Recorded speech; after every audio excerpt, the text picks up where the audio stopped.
So this is an introduction to palmistry, and it's for both the Indian style palmistry and the Western style. There's not too much of difference between the two.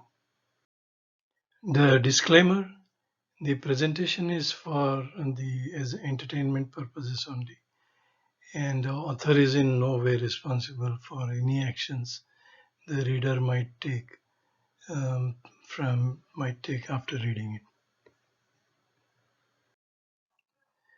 Historic perspective of palmistry. The I found one reference in Wiki that Rishi Valmiki is thought to have written a book of 567 verses. And then the Chinese visitors to India in ancient times have recorded that palmistry was practiced in Tibet, China, Babylonia, and India, and it came from India and spread all over the Euro-Asian land masses. Finally, it reached Greece, and Aristotle practiced it, and also he taught to Alexander, and then Alexander practiced it during all his conquests. The modern palmistry is by Cairo in Europe, and it was developed between 1800 and 1900. The most recently, we are using fingerprint and palm print authentication in IT, and we have been using left-hand thumb impression to be an identification in many of the courts in India, at least. As an overview, we will talk about shape of the hand.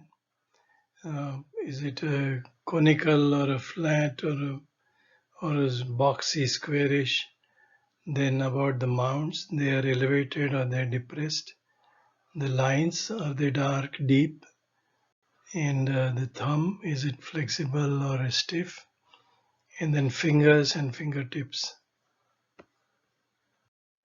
So you will see some hands are very simple hands with very few lines and no background noise. But some hands are very complex and there are multiple lines and there are mesh of lines. Then there are many signs like stars, squares, and pounds on the mounts. Then people generally look for the Shankha and Chakra signs on fingers. So people with multiple chakra signs are said to be more known and become more famous in the world. Uh, then we count the years on each line, like fate line and the life line, and even on heart and head lines. Then color of the palm and the warmth of the palm becomes important. Sometimes the the color of the palm is pinkish, even though the person is dark skinned, and sometimes they are very cold. The hand is very cold. So these characteristics matter a lot. On all the lines, look for the depth and darkness of the lines. These are continuous lines and discontinuous lines. They say a lot about the events happening at that age. And there are offshoots from the lines. They matter and which mound they are heading to. Then there are islands on, particularly on heart line, that indicate weaknesses and inclinations leading to mounds. The headline might be heading to lunar, and that changes the nature of the person as against the straight line.